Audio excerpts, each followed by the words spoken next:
আজ তোমাদের এই সরল রেখা বা স্ট্রেট লাইন নিয়ে আলোচনা করব। প্রথমেই দেখো, তোমাদের বলি সরল রেখা কাকে বলে। এটা তোমরা নিশ্চয়ই জানো। সমতলে অবস্থিত কোনো বিন্দু যদি দিক পরিবর্তন না করে গতিশীল থাকে, যদি কোনো দিকটা পরিবর্তন করলো না, দিক পরিবর্তন না করে যদি গতিশীল থাকে, তাহলে যে পথটা তৈরি করে, যে সঞ্চার পথটা তৈরি করে, তাকে আমরা বলি সরলরেখা। সরলরেখা কাকে বলে? কোনো সমতল অবস্থিত কোনো বিন্দু দিক পরিবর্তন না করে গতিশীল থাকে, তাহলে যে সঞ্চার পথটা তৈরি হয় তাকে আমরা বলি সরলরেখা, তাকে আমরা স্ট্রেট লাইন বলে থাকি। এই যে সরলরেখা আমরা আলোচনা করব, এই সরলরেখার বিভিন্ন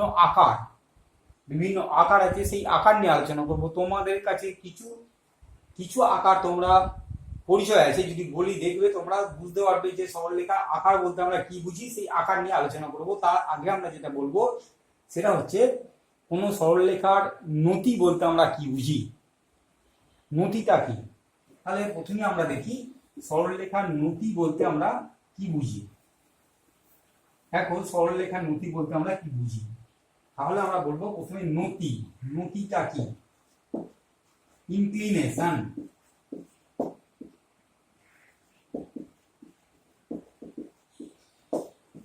এই নতি বলতে আমরা কি বুঝি? ধরো এই এক্স অক্ষ ওয়াই অক্ষ আছে, এই এক্স অক্ষ ওয়াই অক্ষের সঙ্গে কোন একটা সরলরেখা ধরো আমি টানলাম, এরকম একটা সরলরেখা টানলাম। দেখো, তাহলে এই এক্স অক্ষের সঙ্গে এই সরলরেখাটা কোনো একটা কোণ উৎপন্ন করলো। এখানে ধরো একটা কোণ উৎপন্ন করলো, এই কোণটাকে বলবো আমরা নতি। তাহলে তোমরা কি বল, তাহলে দেখো এই সরলরেখাটা কোণটা যে উৎপন্ন করছে এক্স অক্ষের সঙ্গে, নিচের দিকে একটা কোণ আছে, দেখো এই উপর দিকে একটা কোণ আছে।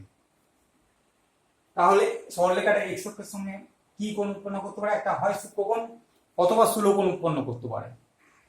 এই যে কোণটা উৎপন্ন হলো, এই কোণটা কি আমরা বলবো নতি।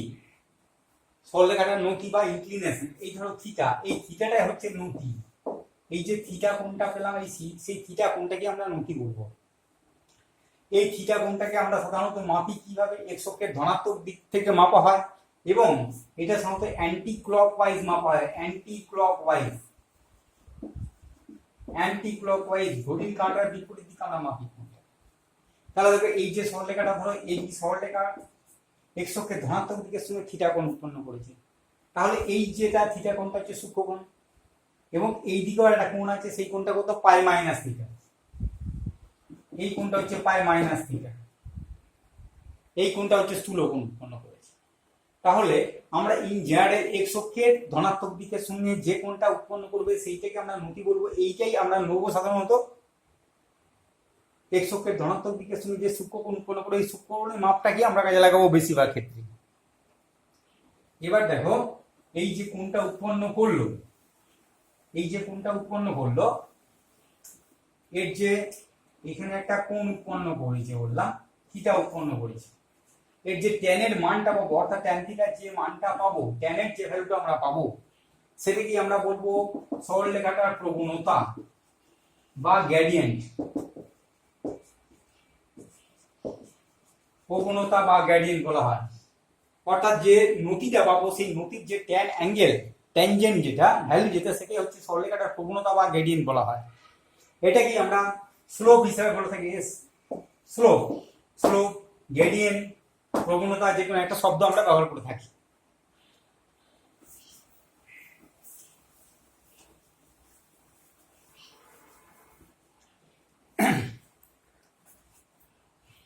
এবার দেখো, এই যে দুটো বিন্দু দিয়ে, ধরো এখানে একটা বিন্দু আছে, এখানে একটা বিন্দু আছে, এই দুটো বিন্দু যোগ করে কি পাবো? একটা রেখা পাবো। এই যে রেখাটা, দুটো বিন্দু দিয়ে যোগ করে যে রেখাটা পাবো, তার প্রবণতা কি করে নির্ণয় করবো, তার গ্রেডিয়েন্ট কি করে নির্ণয় করবো, সেটা তোমরা দেখো। ধরো এখানে একটা বিন্দু আছে পি, এখানে একটা বিন্দু আছে Q, x1 y1 x2 y2। এই দুটো বিন্দু যোগ করে কি হয়েছে না, একটা রেখা তৈরি হয়েছে। এই রেখাটা যে প্রবণতা, সেই প্রবণতা এখন আমরা নির্ণয় করতে চাইছি। এই রেখাটার যে প্রবণতা তৈরি করবে, সেই প্রবণতাটা কত হবে সেটা আমরা এখন দেখবো। তাকে এই রেখাংশটাকে যদি আমরা বাড়িয়ে দিই তাহলে সেটা কি করবে, এক্স অক্ষের ধনাত্মক দিকের সঙ্গে মনে করো থিটা কোণ উৎপন্ন করবে। তাহলে এখানে তোমার পি বিন্দু আছে, এখানে কিউ বিন্দু আছে, পি বিন্দু থেকে এক্স অক্ষের উপরে, কিউ বিন্দু থেকে ওয়াই এক্স অক্ষের উপরে, ধরো এখানে পি এম, এখানে কিউ এর লম্বটা নাও। আরো মনে করো কিউ বিন্দু থেকে এই পি এম এর উপরে কিউ আর লম্বটা নাও। তাহলে এই যে ছবিটা আমরা পেলাম, দুটো বিন্দু দিয়ে যে সংযোগ রেখাটা পাবো, সে যে নতিটা করবে তার ভ্যালুটা আমরা এখন বার করতে চাইছি। তাহলে এইটা যদি থিটা হয়, এই কোণটাও থিটা, এই দুটো কোণের মান হচ্ছে থিটা। তাহলে দেখো আমরা এটা হচ্ছে ও বিন্দু, তাহলে ও থেকে এন এর মাপটা কত, ও থেকে এন, ও থেকে এন এর ভ্যালু কত x2, ও থেকে এম এর ভ্যালু কত x1, এম থেকে কিউ এর ভ্যালু কত mq সমান y2, এম থেকে পি কত mp সমান y1। এই ভ্যালুগুলো আমরা বুঝতেই পারছি, এই মানগুলোকে নেবে।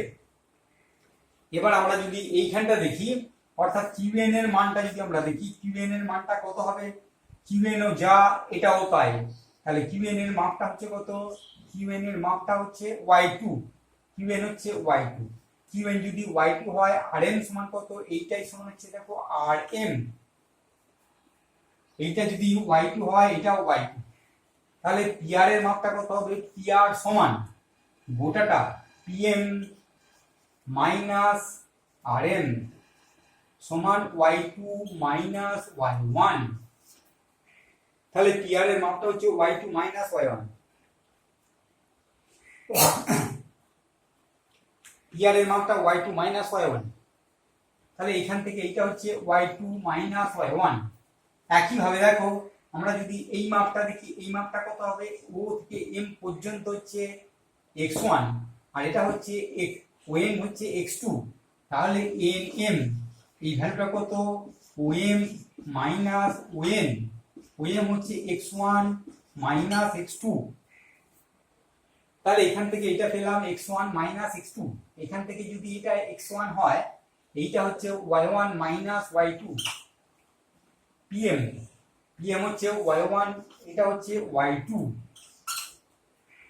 তাহলে এখানে পেলাম x1 মাইনাস x2, nm এর ভ্যালু হচ্ছে x1 মাইনাস x2, nm ও যা কিউ আরও তাই। এবার যে ত্রিভুজটা আমাদের কাছে এসেছে সেটা হচ্ছে পি কিউ আর ত্রিভুজ, ত্রিভুজ পি কিউ আর, এই পি কিউ আর এর যদি আমরা tan থিটা বার করি তাহলে কত আসবে, y1 minus y2 by x1 minus x2, এই m এটা কি বলছি গ্রেডিয়েন্ট, m সমান y1 minus y2 by x1 minus x2, অথবা এটাও তুমি লিখতে পারো y2 minus y1 by x2 minus x1, যে কোনো একটা লিখলেই হবে।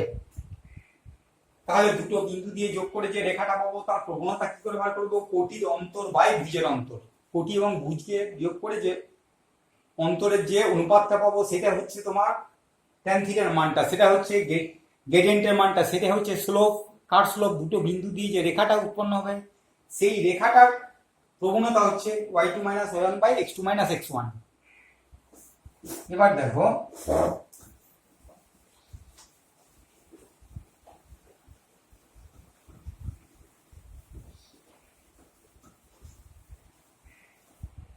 এবার যেটা বলতে চাইছি,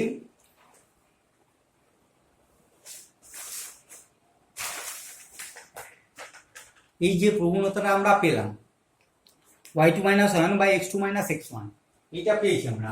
তাহলে দেখো এই যে রেখাটা আছে এটা x অক্ষ, এটা y অক্ষ, x অক্ষ আর y অক্ষ, তাহলে x অক্ষের সমান্তরাল যদি কোনো রেখা হয়, x অক্ষের সমান্তরাল যদি রেখা হয় তাহলে সেক্ষেত্রে থিটা কোণের মানটা কত হবে, 0 হবে। তাহলে x অক্ষের সমান্তরাল হলে এক নম্বর কেস দেখো, x অক্ষের যদি সমান্তরাল হয় সেক্ষেত্রে থিটাটা 0, থিটাটা 0 মানে কত, tan থিটা সমান tan 0 ডিগ্রি সমান 0, সেক্ষেত্রে প্রবণতা কত, 0, অর্থাৎ কোনো রেখা যদি x অক্ষের সমান্তরাল হয় সেক্ষেত্রে আমাদের প্রবণতা হবে 0, এক নম্বর। দুই নম্বর দেখো, যদি রেখাটা y অক্ষের সমান্তরাল হয়, যদি কোনো রেখাটা, এটা হচ্ছে y অক্ষের সমান্তরাল, তাহলে y অক্ষের সমান্তরাল যদি রেখা হয় সেক্ষেত্রে y অক্ষের সমান্তরাল যদি হয় y অক্ষের সমান্তরাল যদি হয় সেক্ষেত্রে থিটার মানটা কত π/2, সেক্ষেত্রে tan π/2 মান কত অসংজ্ঞাত, সেক্ষেত্রে এমটা কিন্তু অসংজ্ঞাত হবে, এমটা হবে এম সমান অনির্ণেয়। সেক্ষেত্রে তুমি প্রবণতা তুমি বার করতে পারবে না যদি y অক্ষের সমান্তরাল হয় কোনো রেখা। 2 নম্বর, তাহলে প্রথম হচ্ছে x অক্ষের সমান্তরাল হলে প্রবণতাটা শূন্য হবে, y অক্ষের সমান্তরাল হলে প্রবণতাটা তোমার অনির্ণেয় হবে। এরপরে যেটা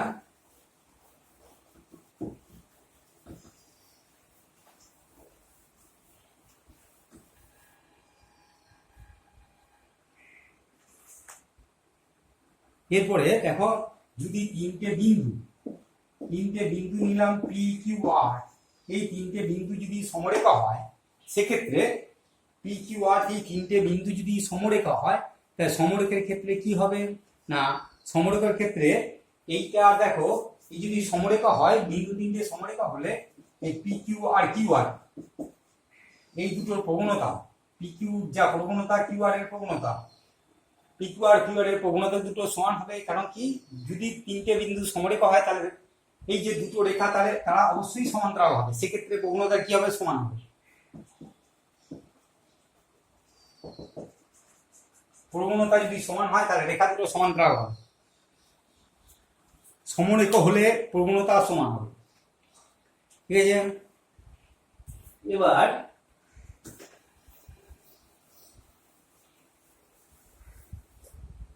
দেখা কোনো একটা রেখা নিলাম, যে রেখাটা ধরো x অক্ষের ধনাত্মক দিকের সঙ্গে কোনো একটা কোণ উৎপন্ন করলো, কোনো একটা রেখা দিলাম যেটা x অক্ষের ধনাত্মক দিকের সঙ্গে কোনো একটা 45 ডিগ্রি কোণ উৎপন্ন করলো, ধরো সূক্ষ্ম কোণ উৎপন্ন করলো, তাহলে অপর কোণের মানটা কত হবে, 135 ডিগ্রি হবে। ধনাত্মক হলে 135 ডিগ্রি হবে অপর কোণের মানটা। সেক্ষেত্রে প্রবণতার মানটা কত হবে, tan 45 সমান কত 1, tan 135 এর ভ্যালু কত -1, তাহলে সেক্ষেত্রে প্রবণতা হবে +-1। অর্থাৎ কোন রেখা যদি x অক্ষের ধনাত্মক দিকের সঙ্গে 45 ডিগ্রি কোণ উৎপন্ন করলো, অপর কোণটা কত হবে 135 ডিগ্রি কোণ উৎপন্ন হবে, সেক্ষেত্রে প্রবণতার মানটা হবে +-1। এরপরে যেটা আছে সেটা হচ্ছে এই দুটো সম্বন্ধে তোমাদের আগে থেকে একটা ধারণা আছে। দেখো, x অক্ষের সমান্তরাল রেখার সমীকরণ কি হবে, x অক্ষের সমান্তরাল রেখা, x অক্ষের সমান্তরাল রেখা হচ্ছে এটা y সমান b, ধরো x অক্ষের সমান্তরাল রেখার সমীকরণ হচ্ছে y সমান b। তাহলে x অক্ষের সমান্তরাল রেখার সমীকরণ, x অক্ষের সমান্তরাল রেখার সমীকরণ হচ্ছে y সমান +-, এদিকেও আসতে পারে এদিকেও যেতে পারে। একইভাবে y অক্ষের সমান্তরাল সরলরেখার সমীকরণ কত হবে, y অক্ষের সমান্তরাল হলে সেক্ষেত্রে রেখার সমীকরণ কত হবে, x সমান +-k হবে, এদিকে হতে পারে এ হতে পারে এদিকেও -k হতে পারে। এটা হচ্ছে y অক্ষের সমান্তরাল রেখা, এটা হচ্ছে x অক্ষের সমান্তরাল রেখা। তাহলে দুটো অক্ষের সমান্তরাল রেখার সমীকরণ আমরা পেয়ে গেলাম। এরপরে যেটা আছে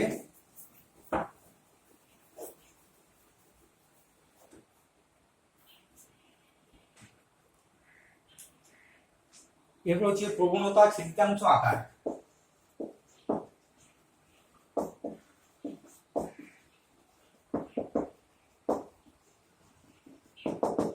প্রবণতা ছিদ্রাংশ আকার, প্রবণতাও থাকবে এবং ছিদ্রাংশ থাকবে, সেই আকারটা কেমন দেখো। ধরো এই x অক্ষ নিয়েছি, y অক্ষ নিয়েছি, তাহলে একটা সরলরেখা হচ্ছে, এটা একটা সরলরেখা, সেই সরলরেখার কি হচ্ছে y অক্ষ থেকে কিছু অংশ ছিন্ন করেছে, ধরো c একক অংশ ছিন্ন করেছে এবং x অক্ষের ধনাত্মক দিকের সঙ্গে থিটা কোণ উৎপন্ন করেছে। এইখানে ধরো আমি একটা বিন্দু নিলাম p x1 y1, এইখানে একটা বিন্দু নিয়েছি p x1 y1, তাহলে একটা রেখা আছে যেটা p বিন্দুগামী বিন্দুগামী রেখাটা y অক্ষ থেকে c একক অংশ ছিন্ন করেছে। তাহলে এই রেখাটা সমীকরণ কেমন ভাবে আমরা বার করি দেখো। তাহলে এইখান থেকে আমরা যদি একটা লম্ব টেনে নিই, ধরো x অক্ষের উপরে pm লম্ব টানলাম, আর এখানে ধরো q বিন্দু ছিল, q থেকে এই pm এর উপরে q এর লম্ব টানলাম, তাহলে আমার এই যে ত্রিভুজটা উৎপন্ন হলো এই ত্রিভুজ থেকে আমাকে বার করতে হবে যেখানে এই কোণটার মানটা কত থিটা, ওই কোণটার মান হচ্ছে থিটা, এখান থেকে আমরা বার করবো। তাহলে এখান থেকে এটা কত হবে, এটা হচ্ছে এইখান থেকে এটা কত x1, এটা x1 না বলে তুমি ধরো xy বলবে। তাহলে এখান থেকে এটা কত x, OM সমান x, PM সমান y, OM সমান x, PM সমান y। তাহলে এখান থেকে এটা যদি c হয় তাহলে OQ সমান MN সমান c, OQ সমান MN সমান c। তাহলে PN সমান কত হবে, PN সমান y মাইনাস c, এই অংশটা হচ্ছে y মাইনাস c, আর এখান থেকে এটা কত x, এখান থেকে এই ভ্যালুটা হচ্ছে x। তাহলে আমরা যে ত্রিভুজটা আছে ত্রিভুজ PQN, এই ত্রিভুজ থেকে যদি আমরা দেখি দেখো তাহলে সেক্ষেত্রে tan থিটা সমান কত পাবো, PN by PN by QN। PN এর মানটা কত হলো, PN এর মানটা আমরা বার করেছি দেখো y minus c by x। tan থিটার মান কত m, y মাইনাস c সমান mx, অতএব y সমান mx প্লাস c। এইটা হচ্ছে প্রবণতা ছেদিতাংশ আকার, এই যে mটা হচ্ছে প্রবণতা, cটা হচ্ছে ছেদিতাংশ। অর্থাৎ এই রেখাটা কি করলো, x অক্ষ থেকে y অক্ষ থেকে c একক অংশ ছিন্ন করলো, যার প্রবণতা m, y সমান mx প্লাস c। এটা হচ্ছে প্রবণতা ছেদিতাংশ আকার। এখানে দেখো এইটা লেখার পরে তুমি দেখতে পাচ্ছ এখানে যদি c এর মানটা যদি শূন্য হয়, অর্থাৎ ছেদিতাংশ যদি না থাকে, তাহলে সেক্ষেত্রে কি হবে, y সমান mx প্লাস c হচ্ছে মূল সমীকরণটা প্রবণতা ছেদিতাংশ আকারে। এখানে যদি সিটা না থাকে, সিটা যদি আমরা ক্যান্সেল করে দিই তাহলে কে থাকবে, y সমান mx, সেক্ষেত্রে কি হবে c, এইটা ছিল c, এইটা থাকলো না। এইটা যদি ক্রমশ যেতে যেতে যদি সিটা শূন্য হয়ে যায় তাহলে রেখাটা কি হবে, মূল বিন্দুগামী হয়ে যাবে। অর্থাৎ c যদি না থাকে y সমান mx, এই আকারের সমীকরণটা হচ্ছে এটা, সেক্ষেত্রে রেখাটা মূল বিন্দুগামী হবে, মূল বিন্দু দিয়ে রেখাটা পাস করবে। এটা হচ্ছে y সমান mx প্লাস c, এই রেখাটা হচ্ছে মূল বিন্দুগামী একটা রেখাতে পরিণত হবে। সিটা যদি কমতে কমতে শূন্য হয়ে যায়, অর্থাৎ সুইচ যদি না থাকে, সেক্ষেত্রে রেখাটা হচ্ছে মূল বিন্দুগামী। সেক্ষেত্রে রেখার সমীকরণ কত, y সমান mx। এইরকম যদি কোনো রেখা পাওয়া যায় সেটা তোমরা বলবে সবসময় মূল বিন্দুগামী রেখা। ধরো y সমান -2x মূল বিন্দুগামী, y সমান 2/5x এটা মূল বিন্দুগামী। অর্থাৎ সিটা যদি আমার না থাকে তাহলে সর্বদা সেই রেখাটা হবে মূল বিন্দুগামী কোনো রেখার সমীকরণ।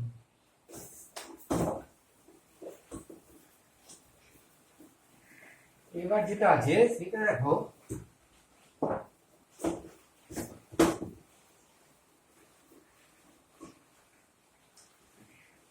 বিন্দু প্রবণতা আকারের সমীকরণ। বিন্দু প্রবণতা আকার, কোন একটা বিন্দু দিয়ে বলে দিয়েছি, কোন একটা বিন্দু দিয়ে যাচ্ছে, এক্স ওয়াই বিন্দু দিয়ে যাচ্ছে, কোন একটা বিন্দু দিয়ে সমীকরণটা যাচ্ছে, সরলরেখার সমীকরণটা যাচ্ছে, সেক্ষেত্রে সমীকরণটা কি হবে, এবং যার প্রবণতা এম, কোন একটা সরলরেখা আছে পি এক্স ওয়াই বিন্দুগামী, এবং যার প্রবণতা যদি এম হয় এবং এর প্রবণতা যদি এম হয়, তাহলে সেক্ষেত্রে সরলরেখার সমীকরণ কত হবে। সেক্ষেত্রে সরলরেখার সমীকরণ কত হবে, দেখো ধরো এখানে x1 y1 কি x1 y1 বিন্দু দিয়ে যাচ্ছে, ধরো আরেকটা রেখা মনে করলাম x আর একটা বিন্দু আছে, তাহলে আমাদের প্রবণতা যদি m হয় তাহলে m এর ক্ষেত্রে আমরা কি করেছি, কোটির অন্তর বাই ভুজের অন্তর। এইটা হচ্ছে প্রবণতার ফর্মুলা, তোমাদের প্রথমেই বলেছি। তাহলে এটা যদি আমরা সরল করি, y মাইনাস y1 সমান m into x minus x1। এটা একটা কোনো বিন্দু দিয়ে পাস করছে এবং তার প্রবণতা m। ধরো 2-3 বিন্দুগামী কোন রেখা যার প্রবণতা 2-3, সেক্ষেত্রে সমীকরণটা কত, m এর মানটা বলে দিয়েছি, এই বিন্দু দিয়ে যাচ্ছে। তাহলে y মাইনাস y1 সমান m into x minus x1, কোন একটা বিন্দুগামী নির্দিষ্ট বিন্দু দিয়ে যাচ্ছে এবং যার প্রবণতা তোমার উল্লেখ করা থাকবে, সেক্ষেত্রে সমীকরণটা আমরা এই আকারে প্রকাশ করব। এবার দেখো দুটো বিন্দু দিয়ে যাচ্ছে, এরকম সরলরেখার সমীকরণ কি হবে, দুটো বিন্দুগামী সরলরেখার সমীকরণ কি হবে, দুটি বিন্দুগামী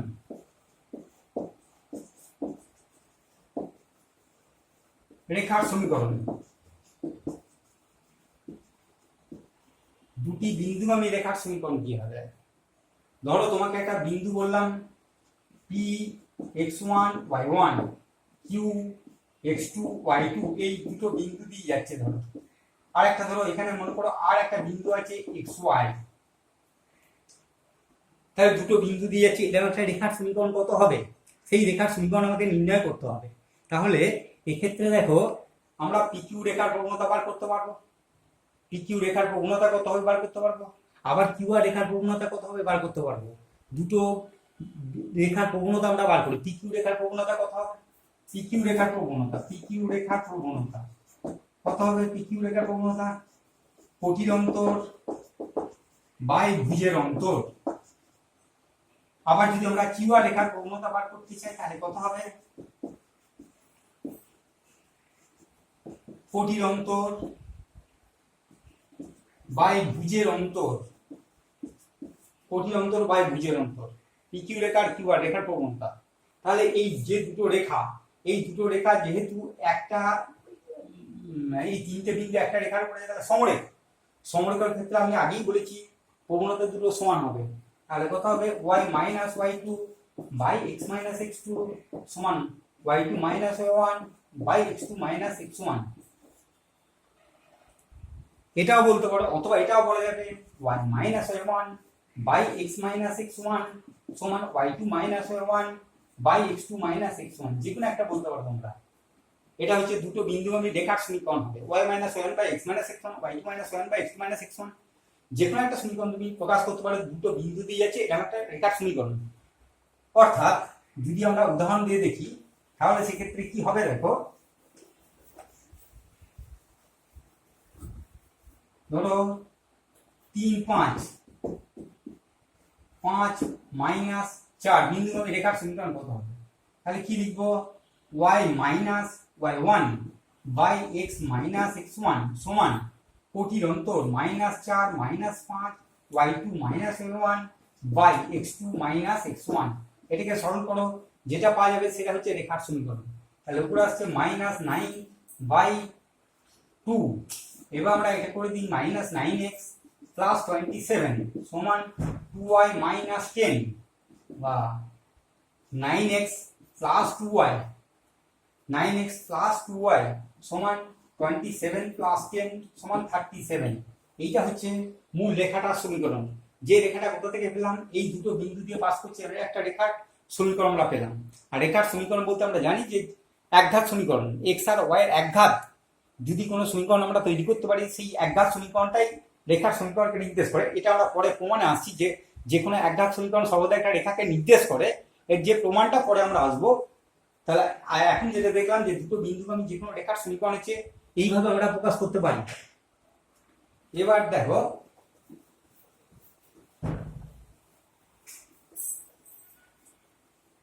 ছেদিতাংশ আকারে সরলরেখার সমীকরণ। ছেদিতাংশ আকার,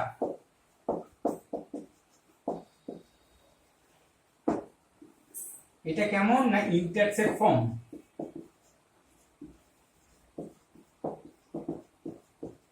ইন্টারসেপ্ট ফর্মটা কেমন? সরলরেখা ইন্টারসেপ্ট ফর্ম কেমন দেখো। ধরো এটা একটা এক্স অক্ষ নিয়েছো, এটা ওয়াই অক্ষ, দুটো অক্ষকে নিয়েছি। ধরো এটা একটা রেখা যেটা এক্স অক্ষ থেকে এ অংশ চিহ্ন করেছে, ওয়াই অক্ষ থেকে বি অংশ চিহ্ন করেছে। তাহলে দেখো এখানে এ স্থানাঙ্ক কত হবে? এ কমা 0। এখানে বি বিন্দু স্থানাঙ্ক কত হবে? 0 কমা বি। বোঝা গেল? এবার দেখো এই এ বি যে রেখাংশটা পেয়েছি, এর উপরে যে কোনো একটা তুমি বিন্দু নাও, পি এক্স ওয়াই বিন্দু নাও। এখান থেকে এর উপরে একটা লম্ব টানা, ধরো পিএন। এখান থেকে এর উপরে একটা লম্ব টানলাম, পিএল লম্ব টানলাম। তাহলে এইখান থেকে এই মাপটা কত? পিএন সমান হচ্ছে ওয়াই, পিএন সমান কত? ওয়াই। আর ওএন সমান কত? এক্স। এটা পেয়েছি। এবার আমাদের